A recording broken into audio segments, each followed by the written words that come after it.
I want to welcome everyone to the Parent Raised Podcast. Yes, can I have the screen number one up, please? Parent Rise Podcast. It's the voice of the unraised parents. Ooh, I'm excited. Finally. Okay. So, excuse me.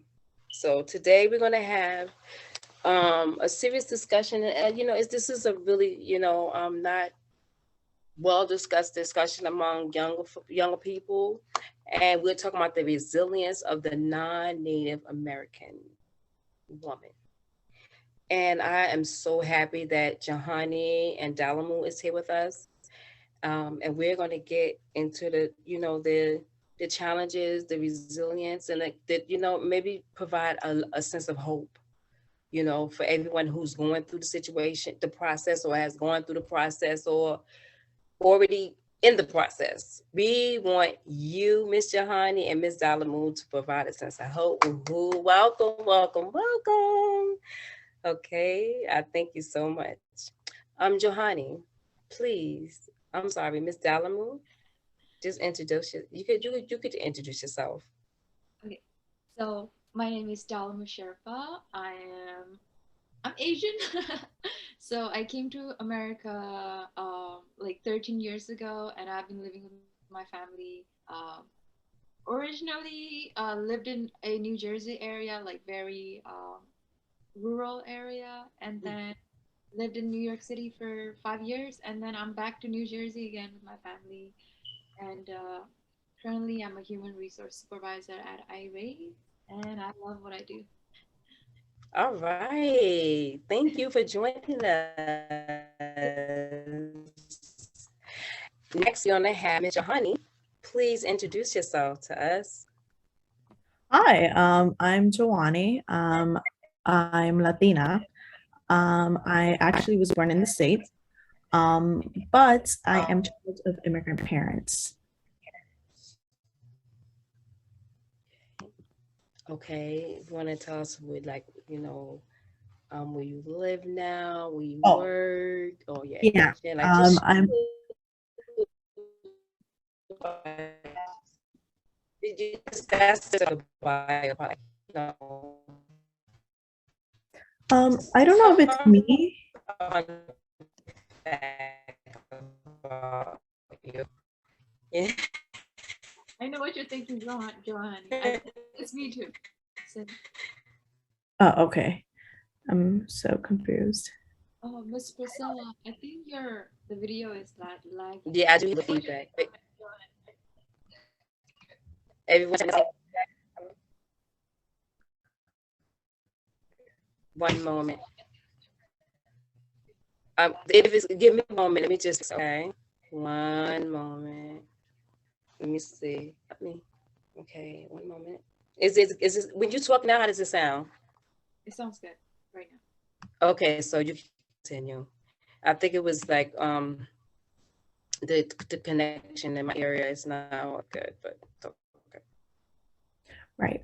So like I was saying, I'm a program aide at iRaise. I actually live in the Bronx, New York City. I was born and raised here. And I plan on moving actually in a couple of months. So I'm excited for that.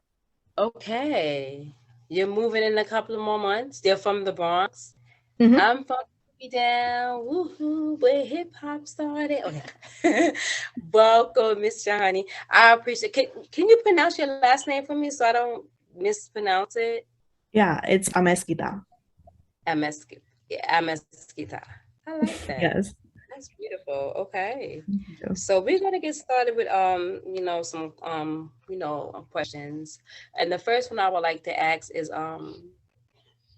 what um thank you.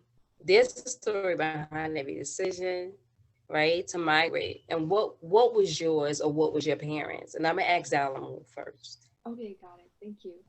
Uh, so I grew up in a third world country, a very small country named Nepal. We're like right next to India and China. The education system is not the greatest. My parents worked really hard to boarding school in Nepal, where it's like private school, but yeah. So had the opportunity to learn English, learn different subjects, but my parents felt like we didn't get much opportunities when it came to the education aspect. Okay. So they again, my parents very hardworking. We My dad actually came to America first. He worked here for 2 years, and then he was like, once he got his own like permanent resident first, right? The card, he invited us as well, and then actually a smooth process. Really? Yeah, they were very strict, like about your education, like your grades and stuff. So for me and my siblings, our grades, we were doing our very best in the classes and everything like that. My sister would always come in like second rank among like, oh no, first rank among like 35 of the individuals in our class. That's impressive. And my brother, he's always like the second and third in like Okay. something. And for me, I was the um I was all right. I was either in the fifth or sixth rank. It was always in that rank.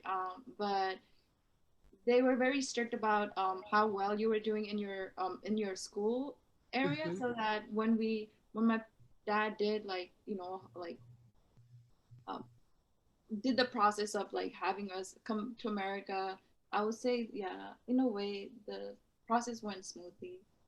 That's good. So you saying to get into America, you had to have good grades. Yeah, yeah. Oh, that's interesting. I never knew that. Johnny, that's Dalamu. I'm glad you shared that because let me just stop with I know when you come over here, it's like a whole new learning system and stuff like that. But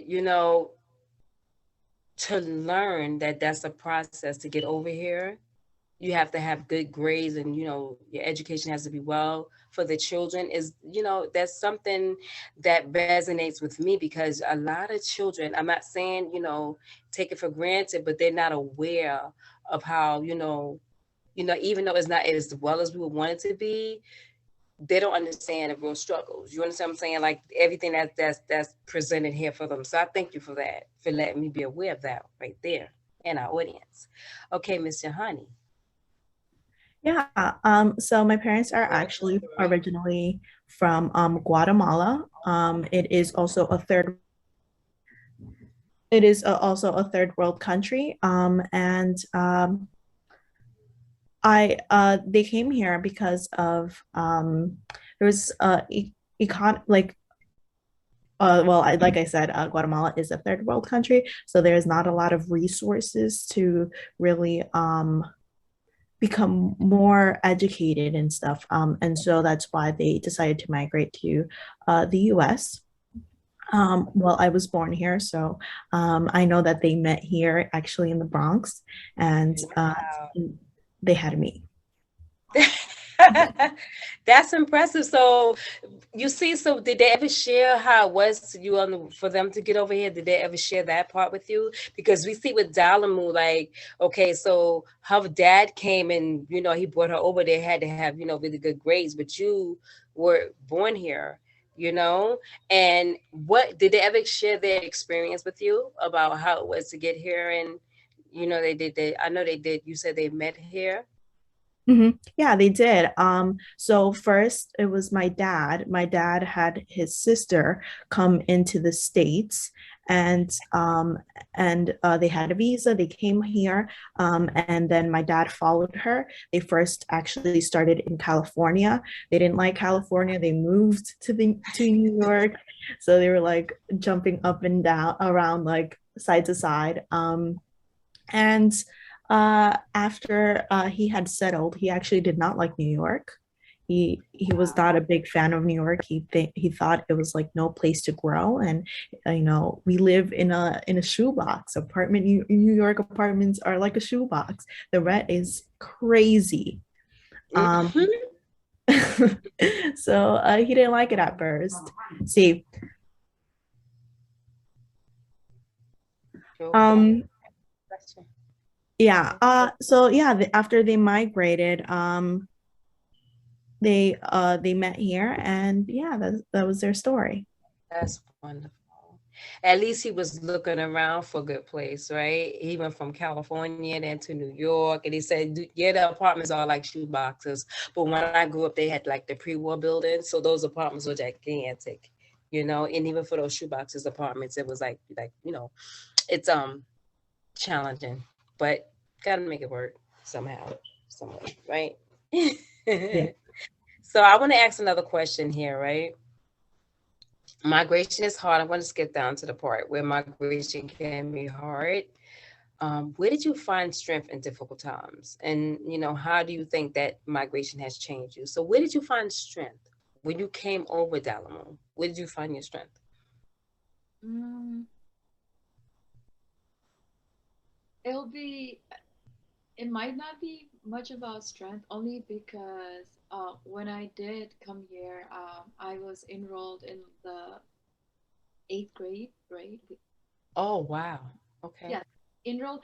The thing was like we came here, hasn't hadn't even been 1 month, and my dad was like for me and my siblings, okay, gotta get you guys enrolled, and it was like, okay, and I'm just like, no break.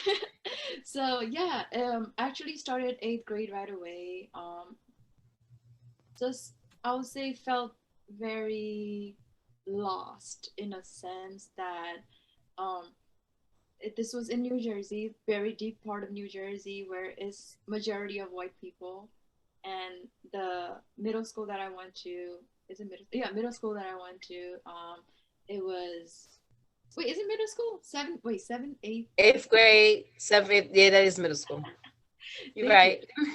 So yeah, the middle school that I went to, it was big. The only thing was it was if I were to do percentage, then it will probably be like 90% white people, maybe like 2% Spanish people, 2% like black people, and 2-3% Asian people. And the thing is, everyone is just like in a high school movie setting. There is that each group, one like doing the Yeah. athletic part, one the smart people, one the emo people, and I'm just like, where am I? I'm Like, just where do you fit in, right? and I'm I just like, understand. yeah, I understand. just this Asian person, and just you feel that gaze from the people there, and it just feels so awkward. So Mhm. felt like I didn't fit in Excuse me.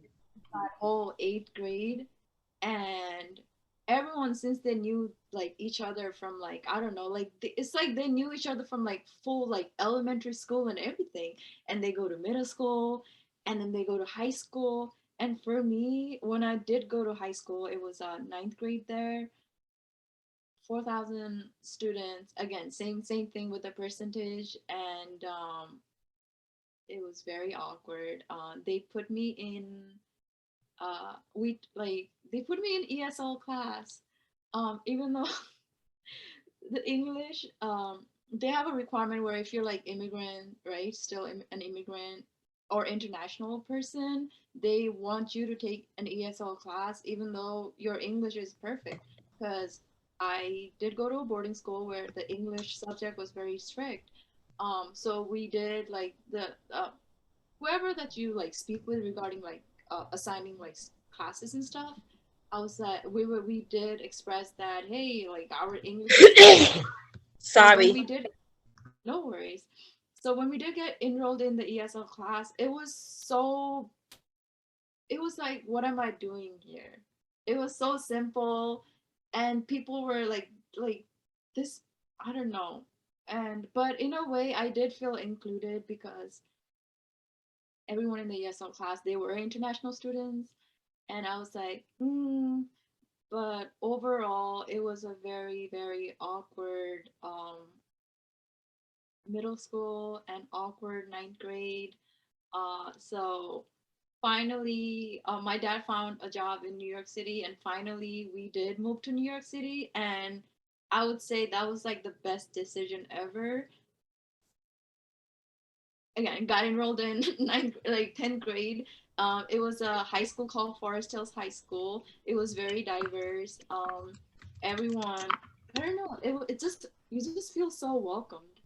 Uh, I don't, for some reason my video stopped sharing, but I can say that is profound when they make you take another exam. When you get to the schools, you still have to prove yourself, and you coming in like to a high school scene, like movie, type on on the TV shows, and they have clicks. That's what we would call clicks. And it's wonderful that you were still able to prove yourself, though. You were able to show yourself, like, okay, this is what I'm made of, right? taking honors classes. I was like, Right. hey. So it Wow. was, yeah, they had honors classes, and one of them was creative writing honors English, and I got enrolled in that. And it was the teacher, the English teacher. I still remember her name. Her name is Mrs. Anderson. She knew how, she knew how left out I felt there, that she would, like, like there was like that support all the time. And then she would even she would ask questions to all the students, and she would even like give me that chance to answer and not make me feel stupid about my answer. She was like, oh, kind of like, hey, that's a very good perspective, like, so Oh. she, even though that New Jersey area, I did not feel welcomed in a sense as a, being an Asian American and a minority, an immigrant. That English teacher, she was white, but she made me feel very yeah, she made me feel included. So You know what, and I appreciate that you did have that. There's always that one teacher that makes an indelible mark in young people lives, and in their student lives. I That's one thing that I did appreciate about a couple of teachers that I had, and as an educator, like, I love to carry on that same tradition. you know what about you, Johanny? I know you said you were born here. Did your parents ever share about, well, how was it with you in school, when you, being that you were born here? Were there like Dalamu shared, were there like different cliques and stuff in the schools that was going on? Like, what was some of the challenges that you had? Yeah, well, for middle school and elementary school, I went to a private school in Dykeman, Manhattan, Uptown Manhattan. No. Um, it was because of the area. There was a lot of Hispanics, so I actually felt welcomed. So I was always with Hispanics, and so we were. They also were born in the U.S. So I definitely did feel that community. However, I felt like people knew that my parents were immigrants, and whether their parents were born here, and so they weren't first gen. Most of them weren't, and so I was like, I was bullied because of it, um, and but I didn't. I thought like everybody was like, when I grew up, like I wouldn't be scared to tell, hey, my parents are immigrants. Like I was never afraid to say that. And so that's why people knew about it. And so when they did know about it, that's why like I actually stopped sharing up that information, just because I would get bullied about it. I remember having there was like this green index card, and I was by my locker minding my own business, and then like someone slammed it on my locker, and he was like, "Here's your green card," and I was like, "Oh wow, that's." I was like, "Okay." I went home crying. I was like, "Damn, that, like, why would someone do that?" We're all immigrants. We don't. I don't like to say the word "someone is illegal," because they're not. It's just the status of what someone has. And so I've never like that's so I mean I learned how to cope with it anyway, like what people would say mean stuff, and then I will just brush it off. But because I was an immigrant, a child of an immigrant parents, actually, I never learned English either. I only learned English until like probably I was like 10 years old. I was in the first grade. Um, our first language is Spanish, and that's what I learned because that's what my parents taught me. All my caregivers, my caretakers were all Spanish, and so that's what they taught me. So I was put in a ESL class, even though I was in born in the States, and so that was very interesting. I remember I didn't know how to spell park, and I had asked my teacher. I was like, hey, how do you spell park? Oh no, I had asked my classmate. I was like, hey, how do you spell park? She was like, figure it out. And I was like, oh, okay. I mean, I was only in the first grade. I wouldn't, no first grader would know how to write it, but I learned how to live with it, and I mean, I grew, and I think that I was able to have that support. My parents definitely did help me. They always provided me with tutors, and so I wasn't left behind. So yeah. See, I like that. See, there's bullying in all forms, and I remember being bullied in school a lot. And I hear some of the panelists, I mean, some of the attendees are saying like, I know they of two teachers like that were helping them, and then it was like, wow, this is very harsh, which is very true.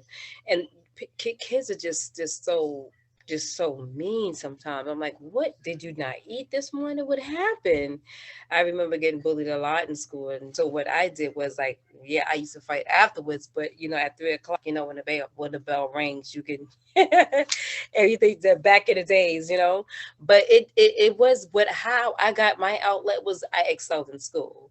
And I know it was difficult with you as well, Jahani, because you said your parents was like, your caretakers, y'all spoke the same language.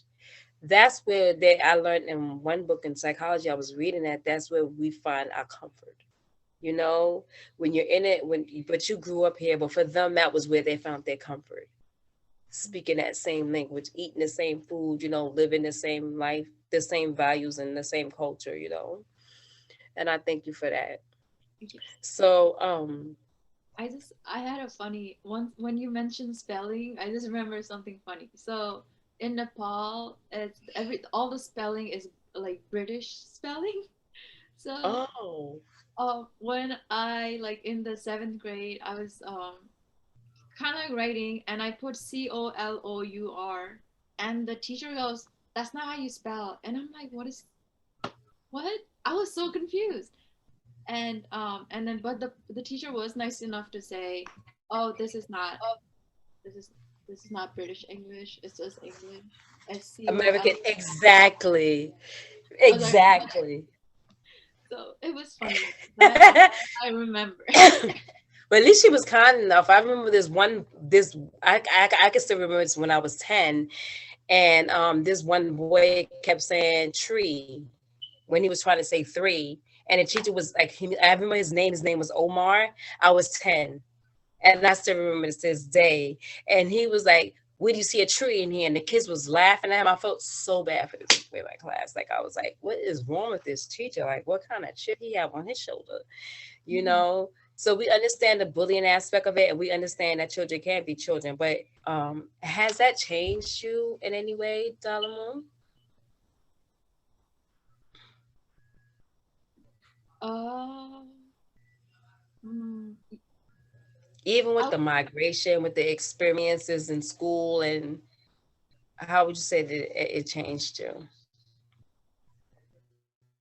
it was like a gradual change. Growing up, my parents were very, like would not even let me and my siblings play with the other neighborhood kids. Would not let us like because this neighborhood kids they curse, and my parents are like, because they used to let us play with like the neighborhood kids, and then right when they heard them cursing, it was like no more hanging out. We're gonna buy you whatever, like like um I don't know, cycle or badminton or whatever. You can just play at home. So it was just us three the whole time. So growing up, just like cooped up like that, I would say it did make me very what's the word? Like I too afraid to explore. Like I was just, I wanted to be in my. Oh, Muted. You would say it kind of it limited your scope of the world, or like some type of anxiousness, right? yes, yes. It was Okay. so. Jahani, I'm sorry for that. Were you done? My apologies. No, no, I'm good. Yes. Okay, Jahani, how do you Yeah, I actually had the same experience.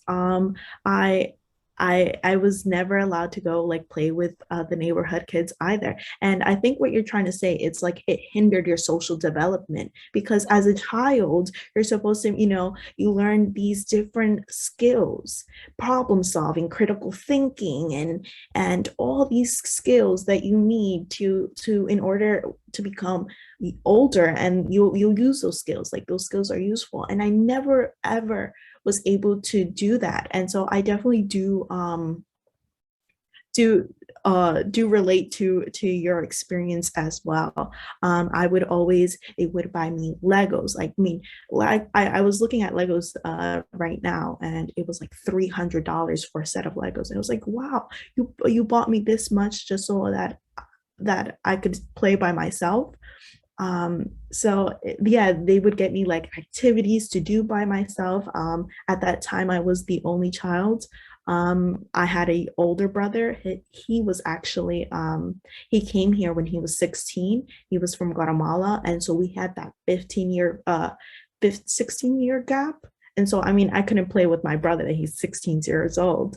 But growing up with him, I think it was one of the funniest things. I had my cousins too. They just came from Guatemala. So it was like all, they were like around the same age, and I was just like a baby.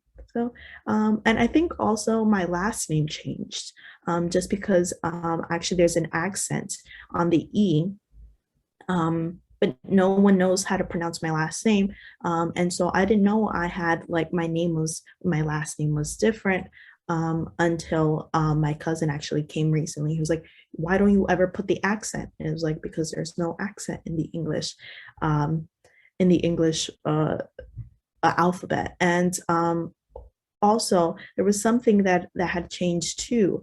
I actually, here the in the States, it's the last name, the first name and last name, the father's last name. I have my mother's last name and my father's last name, so I have three, and so they usually does not fit in the in anywhere I went. In a paper would never fit all of my last names, so that's why I just go by Juania Mesquita. Mm. Oh, you're unmuted, muted. I'm sorry. We're just sharing here as an experience. Like when you lose your name, that's a part of the of your life, of your tradition, of your heritage. And I love that they they have pulled both parents' last names. You know what I mean? And they just take that away, and that's like that changes you in a way. And even if you did have to play with your other siblings and your brothers and stuff like that, I think they were like kind of sheltering, but more in a way they didn't want to get you tainted. I guess they thought that you would get tainted in a way. But I like how you described it as they were hindering your social development skills and stuff. And you sound like a little a burgeoning psychologist, I would say. I love the way you explained that. I love that. But at the same time, I think they was like being mama bear and papa bear, right?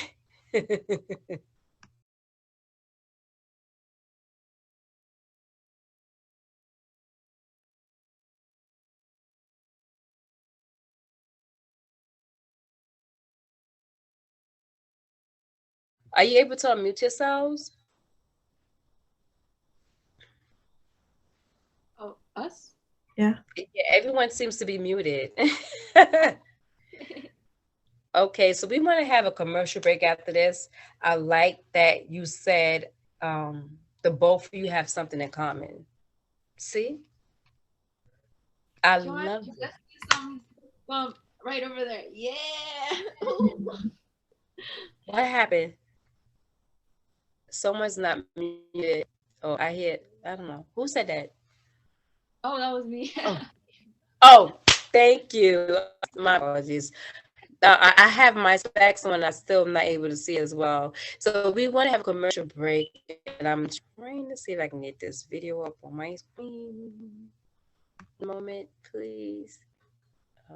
Share.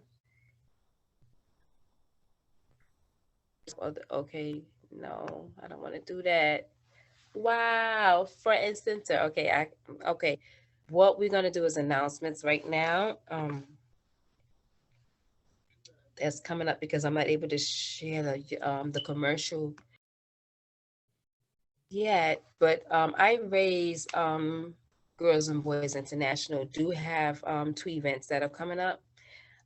We don't have the all the information for it, but it's going to be a dream conference for this month, and I'm so excited about that. I believe that's going to be on March the 26th. And also on March the 22nd, I believe they're having a town hall meeting about the COVID vaccine, the COVID-19 vaccine for the children. And I will have the information up when, once everything is, provided for me. And I Raise Girls and Boys International is really doing some great things. They're in a lot of schools, and they're providing social and wellness, and not only just education, but and help them with a lot of tutors and mentors, and they just took the wheel when it came forward with the when the schools were shut down. They were on boots on the ground, providing tutoring and even panels for the parents, because some parents was going through a lot when they were when their children had to go through the what you call that, the transitioning into remote learning. Um, so we're going to see if we're going to do the screen share now. We're going to have the commercial. Yeah. So thank you.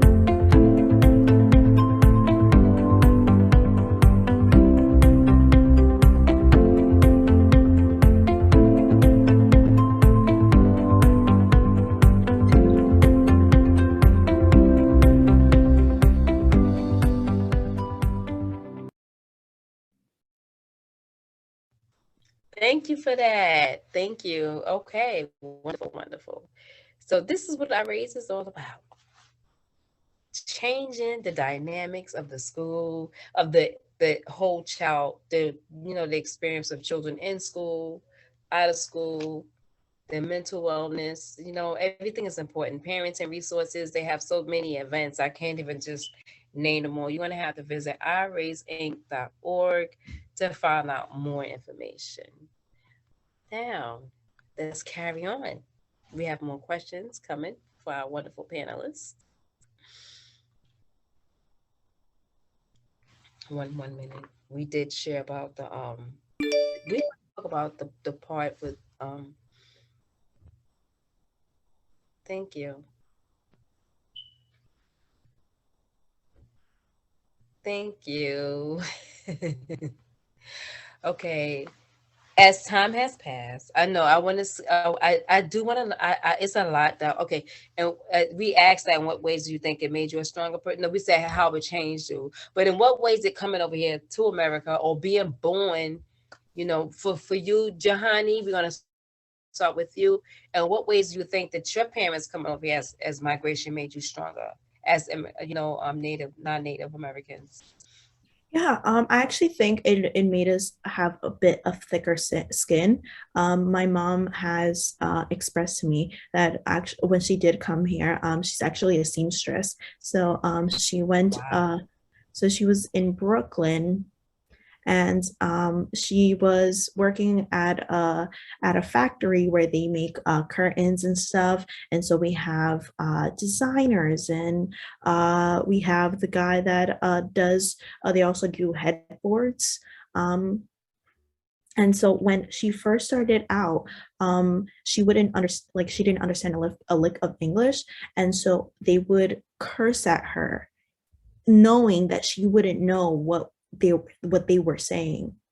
And so they would just put her like down all the time, like you're stupid and you're this and you're that. I know I can't all these examples. And so one just one day she got tired of it, And like she defended herself. She was like, your guys are not going to call me that. And she cursed them back. Even though like she may have not known like what it meant or like the real significance, she knew like I have to stand up for myself. And so I think it has had like a we've had like a thicker skin because of it. Like a lot of things don't phase us now.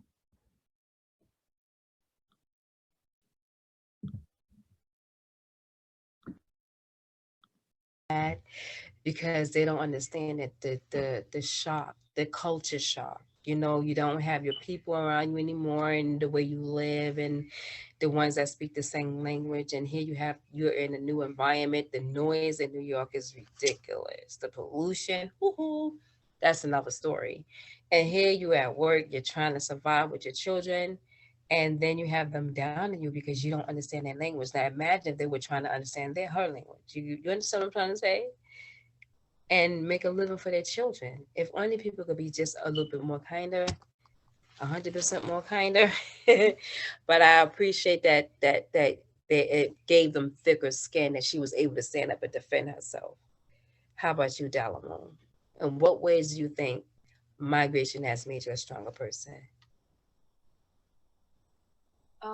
Definitely as time went by, as in America, as you see more diversity, especially in New York City, and as you get included in that group, right? And just as you feel comfortable, as you feel belonged, I think my self confidence started growing. And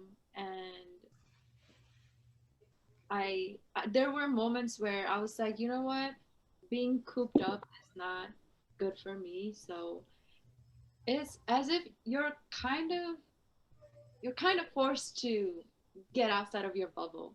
So it was a very good I would say it's always a good learning experience. Like when even though you might not want to do something, but if it happens, but you still learn something in that process. So I would definitely say migrating and comparing from that time to right now, I like I'm outside of my shell.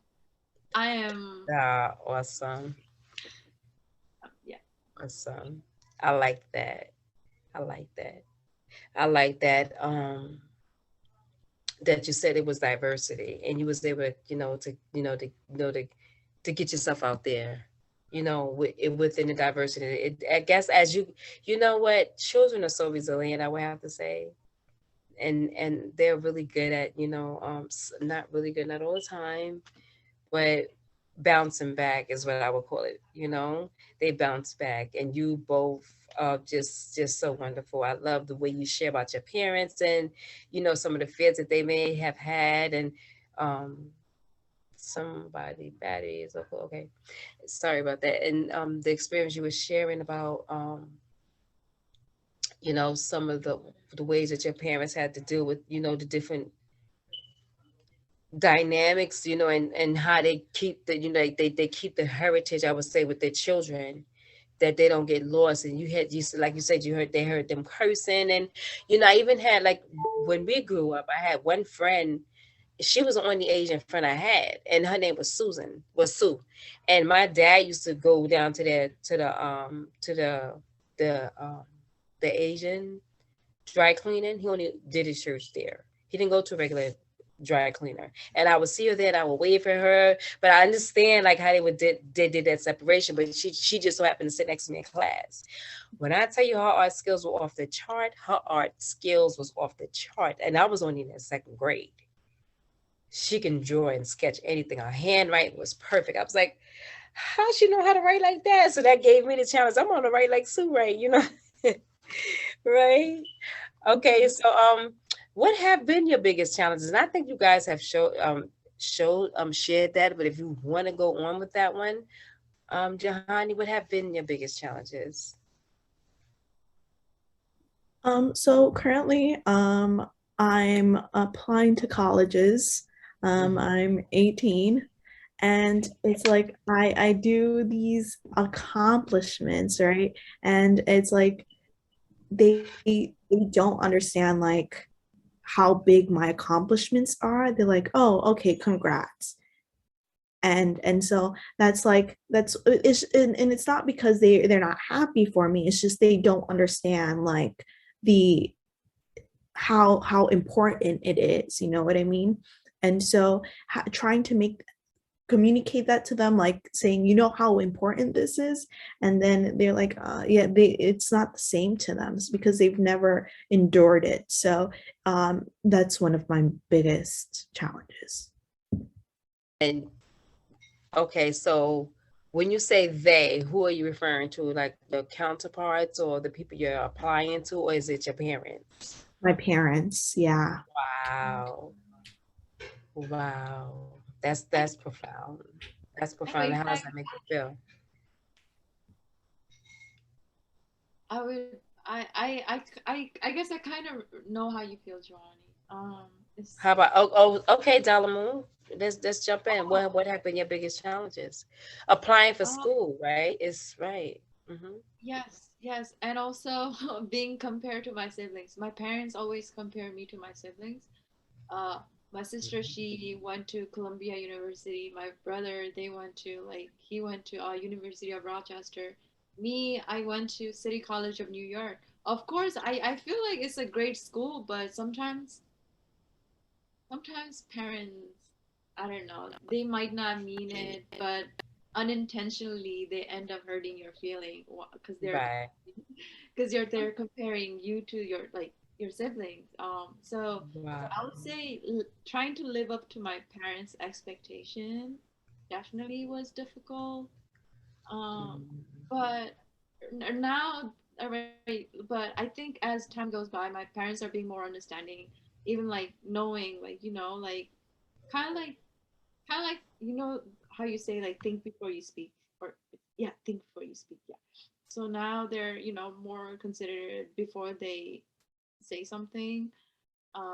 And yeah, they have been saying they're proud of me. So it's going well. Right.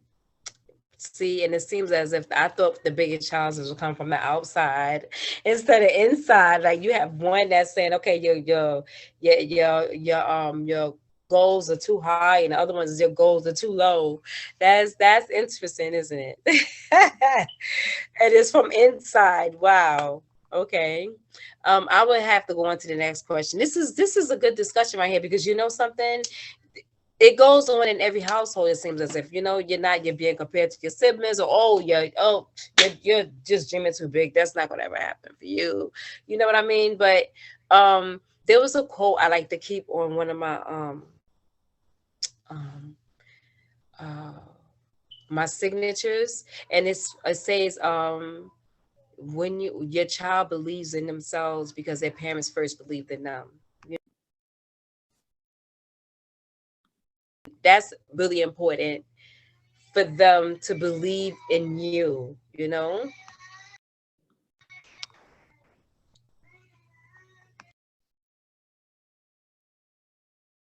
What have been your greatest sources of joy? My apologies. Joanna, you want to go first? Sure. My greatest sources of joy. I really like doing art. I currently finished a mural on Dykeman as well on last Saturday. And so, yeah, that's just doing what I enjoy. How about you, Jahan? I mean, Dalamu. Even with the whole experience of coming over now, um, you're talking about currently, right? That's your greatest source of joy. So have you always done art? Actually, I never did. The funny story how I got into art. Um, Actually, my first auction, I for the paint the piece I had to create. I mean, it was just creative and whatever you had in mind. And I remember I applied to high schools. It was like eighth year of eighth grade, and I applied to high schools, and I didn't get any. However, because I didn't turn in my transcript, I didn't turn in anything, so it wasn't like on my part. It was on my part, but like not something I didn't do it. You know what I mean? And so I didn't. Most of the applications were incomplete, but then it was like that insecurity of what am I going to do next? And so what I did was I had to be in art class. So what I did, I just took a brush of paint and I just threw it at the canvas. I was just so mad. And I would actually, I don't know if, and and eventually it actually got it sold for about 230 dollars at the auction, and it was like one of the biggest pieces. And so it was my frustration, and I think it's because I wasn't helped by my parents. Like doing things on your own, you filling out FAFSA, doing filling out your applications in schools. It's always you. You have to do that. No one else will do it. And I mean, I was only in the 8th grade. I didn't know how to apply to colleges, and so that was one of my biggest, that's how I got into art.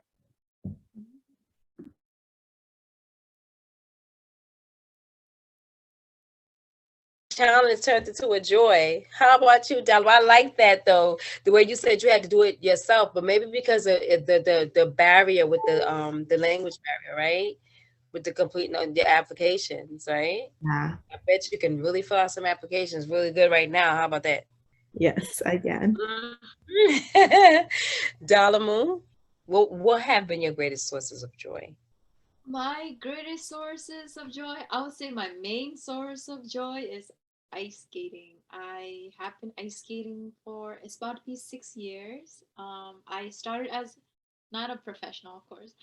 I started with figure skating for like 5 months, and then I was like, I used to skate at Bryant Park Ice Rink in New York City, where if you have your own skates, if you have your own lock, it's completely free. So I would go there during the seasonally, and I would actually I the reason I also love ice skating is because it made me that was also part of what made me grow out of my shell. I would go up to people, random people, asking them, "How did you do that? How did you do this? Can you please show me?" And some would be mean, but like still teach you. They're mean in a sense that they're like, "Oh, you don't even know this? Fine, I'll show you."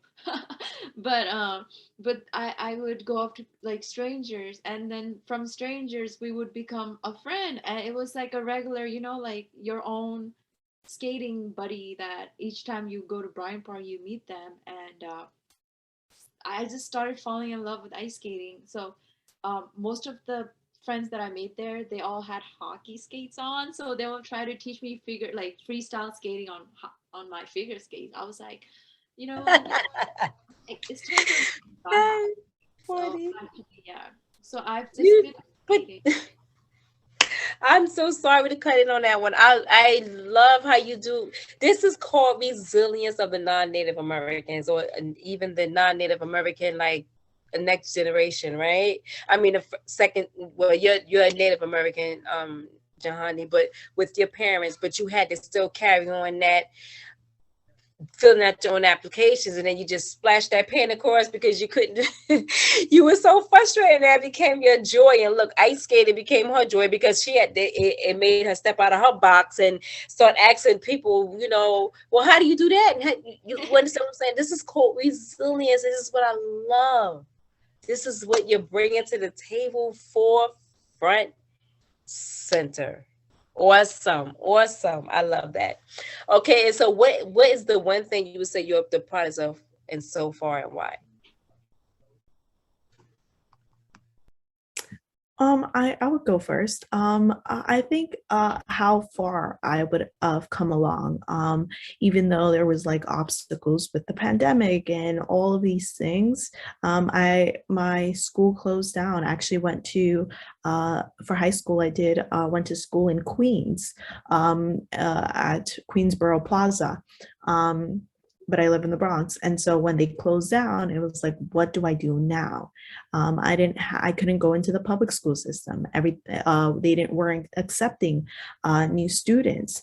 And so eventually I was able to solve that problem, and all by myself.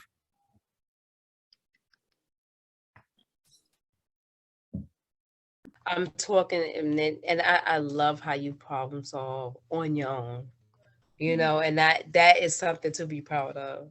That is something to be proud of. You know what? You ladies are making me smile from ear to ear. How about you, Dalamu? Um, mine would definitely be doing Peace Corps Thailand, just for that, even if it was just for 3 months. So I may have told you guys already, maybe. I'm not sure. But uh I applied once I graduated.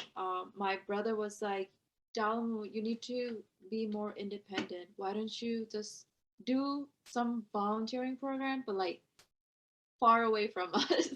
I was like, at first that made me feel uncomfortable. I was like, far away from home? And my heart is already racing. And I thought about it and I thought about it. And I'm like, you know what? Maybe it is time for me to like live far away from my parents, even if I'm from my family, even if it's for 2 years, because Peace Corps is 2 years. So it was my first time going to an airport by myself, navigating everything by myself, meeting the group there. Of course, it was awkward because it was like mostly white people instead of the Peace Corps being diverse.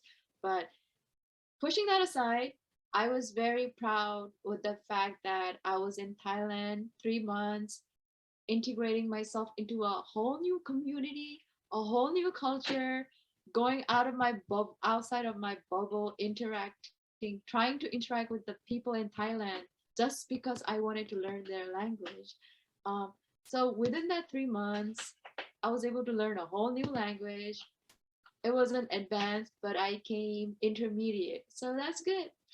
So because they do like a language test. I forgot what it's called, but LPI or something like that. And it was really good. Just having being able to converse with the Thai people with the Thai language, and even even after more than 1 year, being able to remember the language in my head just because of the experience that I went through integrating into a whole new area. So that is definitely my proudest moment. If you hear noises, it's Love my that. I love that. Say it again.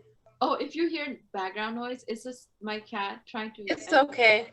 It's okay. It's you know what? I think it's the norm now because of remote learning. And you know, even when I'm on a phone on business calls, I can tell that they're at home because I hear a child in the background. I'm like, oh, okay. But I like that you were able to pick up another language and you went because you went, to Peace Corps for 2 years into Thailand to learn another language. And the way you Yai, you both took your experiences and made them into something that's, so positive, so awesome and amazing. Like, most people will go to a foreign country and be like, you know what, I don't even know where to start, where to begin, like, why am I here? But you two just pressed forward. And the good thing about it, I would say, is that both your parents were there. Although they were strict, there's not many two-parent households, if you really look at it, right? Mhm. Even in the capacity that you're working with, that you're at, with with the students that you work with, you can see that there. But you were able to take something, and I mean, you're joyful. The things, the challenges, you turn into joy, and the accomplishments that you've made. I'm so I don't know, excited about that. So we're going to go on to our final question, and I want to know, Jahani, what is the advice? What advice would you say you would like to give to fellow um, natives, non-natives that are already here, but from their parents. Wait, may you repeat the question again? What is what is one of the things you would like to share with non-natives, but that were already born here? Okay, yeah. But they Definitely. would be natives now, right? I mean, with non-native parents, but born here. Sorry, my apologies. I definitely think it's going to be tough. It's very, very. There's nights where it's like sometimes you feel helpless. You can't. Yeah, no one's able to help you, and sometimes it's like those nights. It's like, what am I even doing? Like, I don't know how to navigate the world by myself. I definitely think is to talk to other people. Have that community. It doesn't have to be the same race, ethnicity, because like me and Dalamu, we may have different backgrounds, but we share that experience, even though we may be from different backgrounds. Um, I really think I actually was talking to a coworker of mine, not here, somewhere else, and he was from Nepal, and he said when he migrated here, he did construction, and so those constructions are hard labor and long days, and Yes. so when he would go home, he would just cry and cry and cry because he's like, can I even do this? And I relate to that. And so I think having that sense of community and being open about it, that's like one of my advices I would give. Just talk about it and find a friend in somebody else who is going through the same experience so that both of you can go forward. So yeah.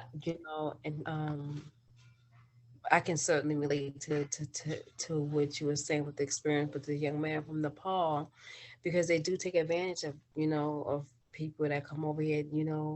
They may be undocumented or whatever, and they take advantage of that. And this is something that needs to be forefront and center.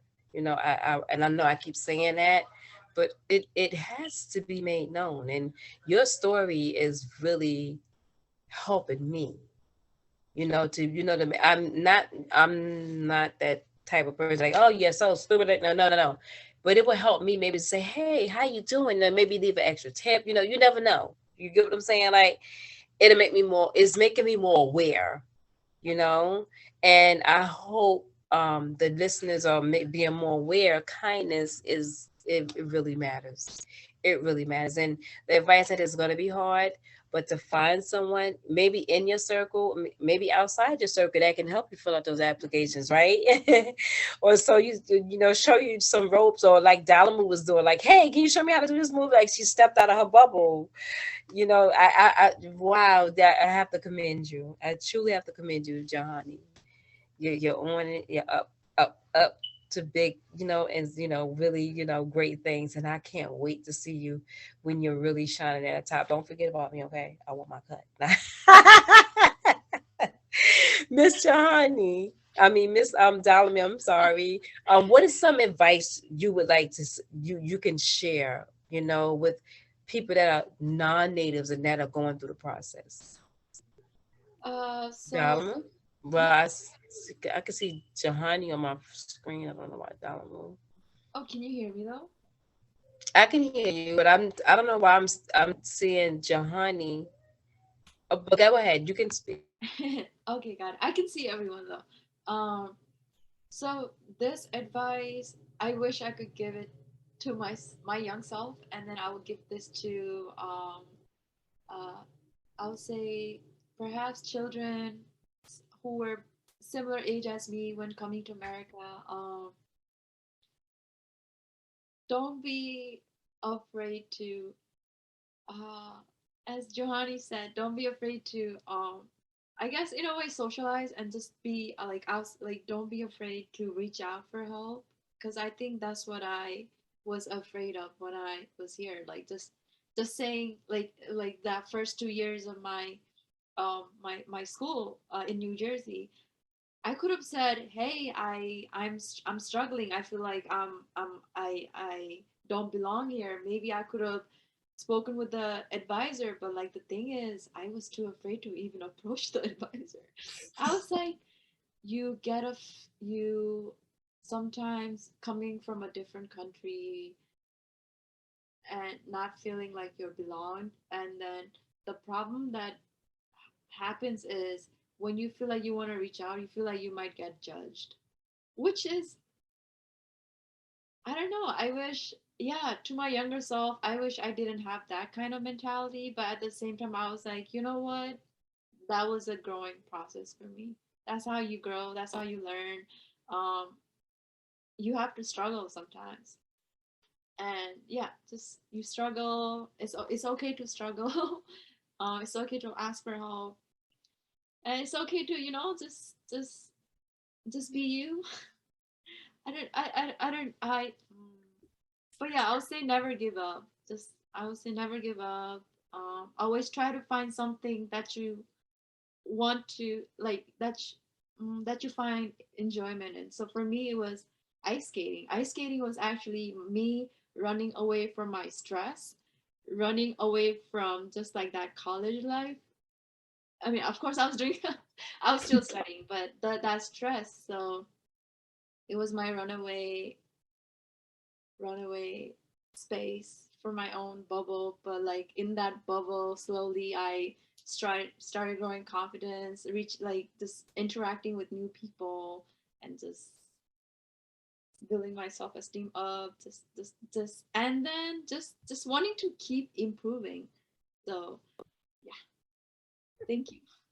Exactly. You know what? And I'm looking at the chat and it's saying that, you know what, all great advice. I believe that it's all great advice. And like you said, like, don't give up. Just keep going for it. Like you said, like, and you see, you're both from different backgrounds, but it's still the same experience.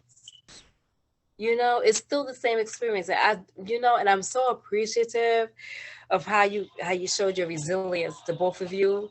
And I hope to have you back again because I do have some more questions and some more, different ways to look at, us overcoming. You know what I Mhm. mean? That resilience thing is making me so happy because you hear my song playing. Exactly. We got the food. But I'm just saying, I just love it. You're both that. Yeah, someone said you're a strong woman. You're such strong women. And we can't wait to see your greatness. And I thank you for being on the Parent Rise podcast. I really appreciate you.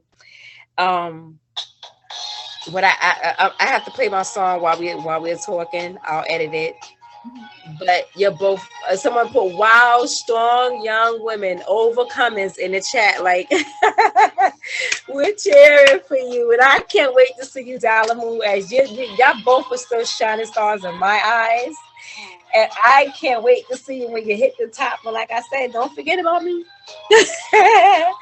Thank you for joining us for our Parent Rise podcast, thank you. where you get to hear the voice of the irate parents, our supporters, our the different mentors and mentees. I thank you so much.